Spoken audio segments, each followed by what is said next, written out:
Title your notes, World War II Part II. And today we are going to get into Hitler. And now, we talked last lecture, we talked about the causes, we talked about nationalism. Obviously the major cause is the Treaty of Versailles.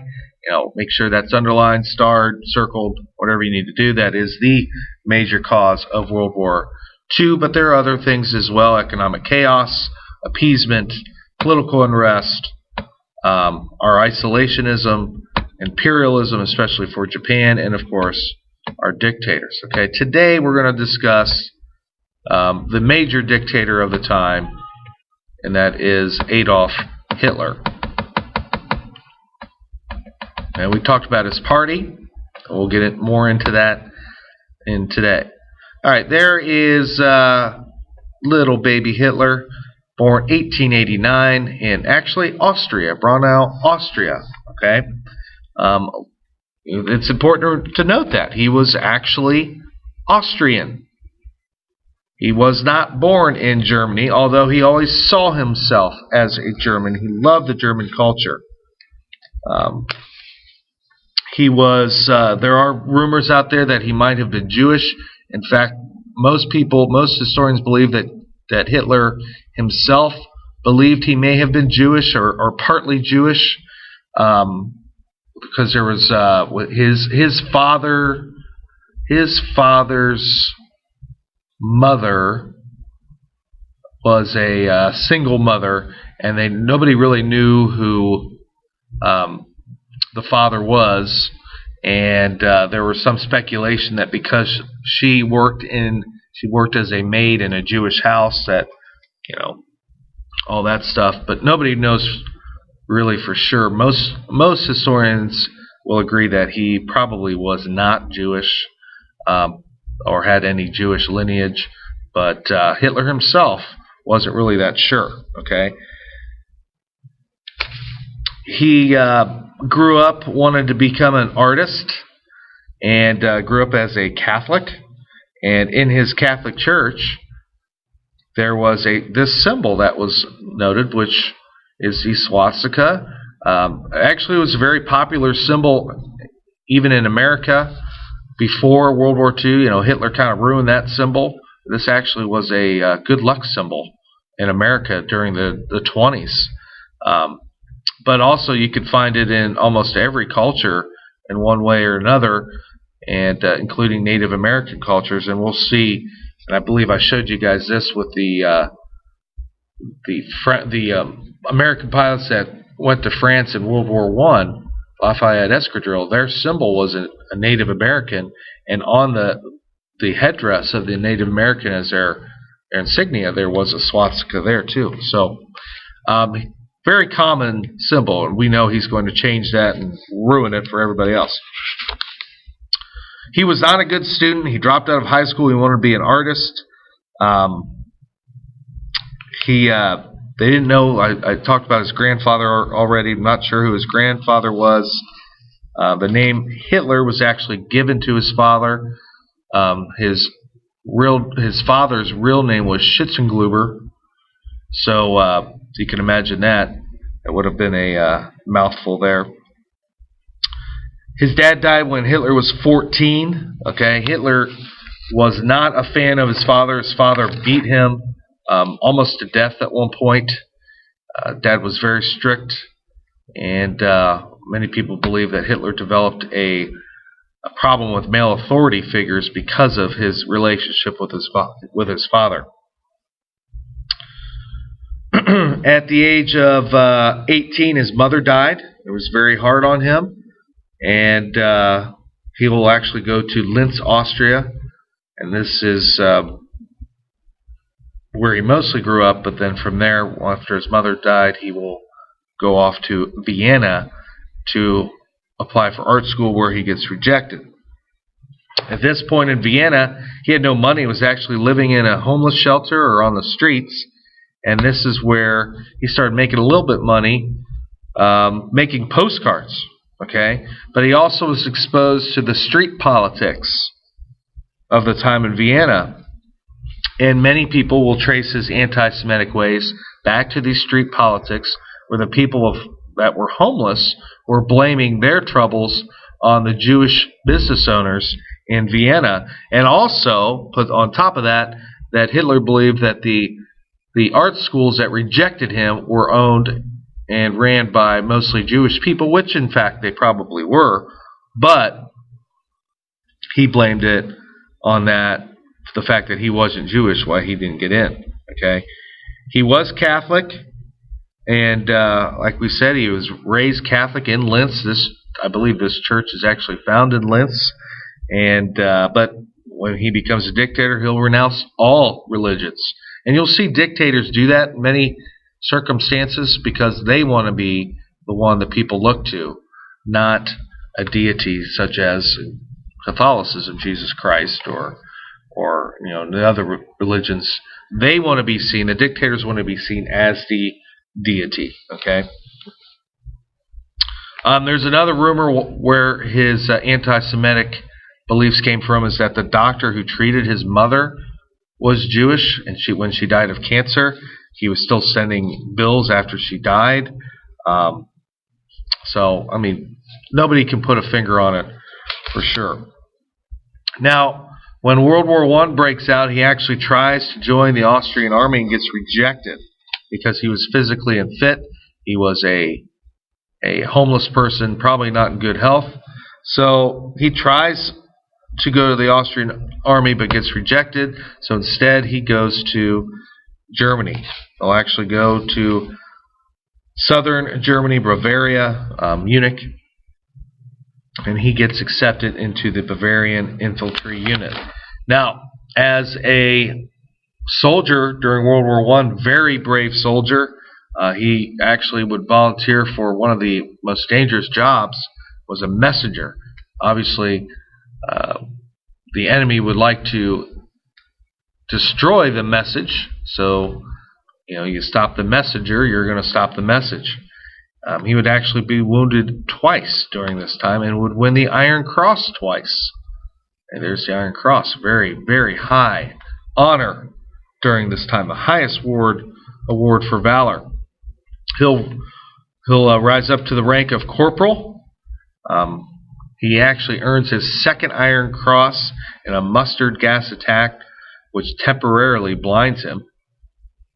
And he'll be in the hospital when the war ends, November 1918. And very upset with, he didn't like how the war was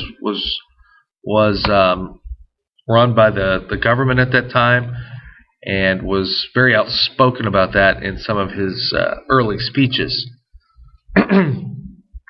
So he would always say that the Germans were not defeated on the battlefield, but on a political one. So politically they were defeated. And he also often referred to the surrender as the stabbing in the back, and we'll hear that in many, many speeches that he gives.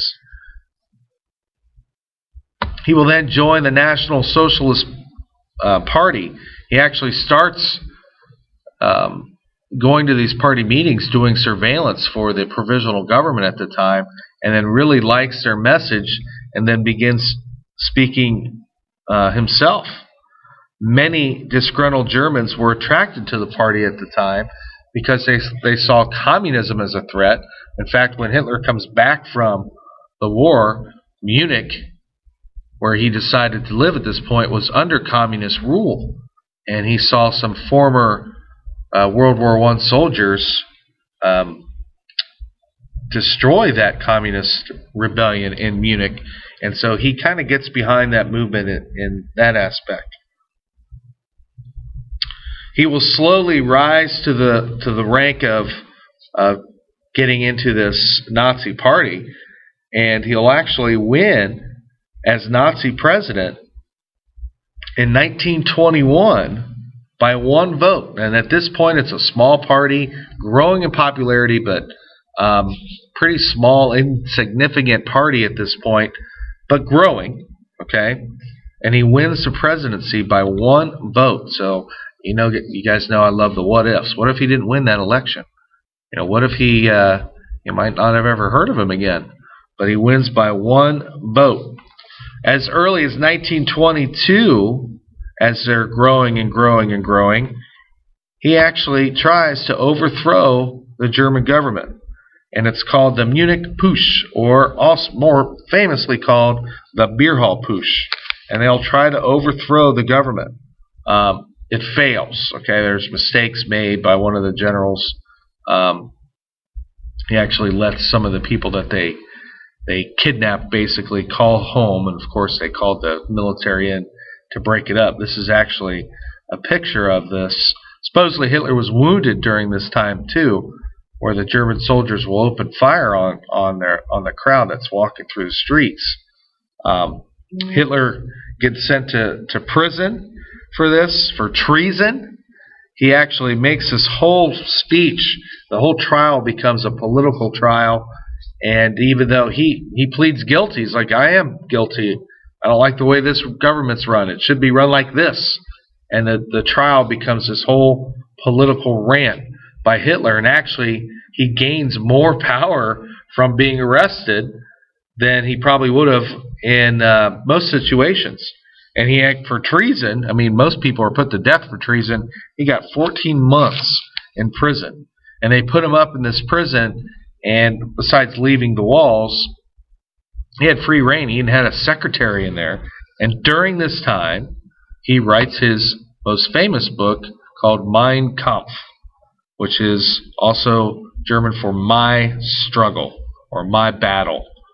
Okay, it's a basic statement of the Nazis' belief, and it's very anti-Semitic. He spells out exactly what he wants to do there. Okay, now early on, Mein Kampf struggled. It didn't do very well, but as Hitler's popularity grew, sales started to explode in Germany especially. Okay. In 1930, there were now 6 million followers of Nazi members. Most Germans, however, you got to remember, were not Nazis. It's very important to note that. But there were 6 million Nazi party members, also called brown shirts, or they're stormtroopers. So they're going to be the ones. So it's brown shirts. We're going to be the ones to enforce Hitler's will, the thugs and the bullies. They'll break up any anti-Nazi rallies, break up the opposition, especially the Communist Party, which was the biggest threat to Germany at this point, besides the Nazis. 1931, the Great Depression hits Germany very hard, 10 times worse than it hit the U.S. Hitler will actually run for president in 1932 of Germany, and he loses. Okay? He loses to a man named Hindenburg, here he is, by 6 million votes. Okay, so he gets defeated very easily. So once again, it's important to note that it's not like everybody was a Nazi at this point. Okay, 1933. They made Hitler chancellor. And this is where I started to say earlier, they made him chancellor because they felt that they could control Hitler. The Communist Party is growing faster and faster. So they knew that Hitler and his stormtroopers could maybe wipe out the communist threat, but they thought that they could control Hitler. He might be able to help solve their problems, but they could control him. And as we know, big mistake. The Reichstag, which is like their Congress, okay, the Reichstag would catch fire and burn. And just coincidentally, 2 communist men were found dazed and confused. They were from the Netherlands, I believe. They were found nearby and blamed for the fire. They would actually be tried and executed very quickly, and they would be blamed for this fire. And Hitler will use this situation to gain more lawmaking power and grow his office even stronger in the wake of this catastrophe that we were attacked by the communists. And we know now, do you really think that those dazed and confused Dutchmen were the ones that set the fire? It was probably the Nazis that set the fire and used this situation to gain more and more power. In 1933, the first concentration camp would be opened. That would be in Dachau. And we'll talk more about that. I'll even show you my home video of Dachau when I visited Munich not too long ago. Let's stop there, and we will continue the next lecture at this point with Hitler's rise to power. Stay classy, Vandalia.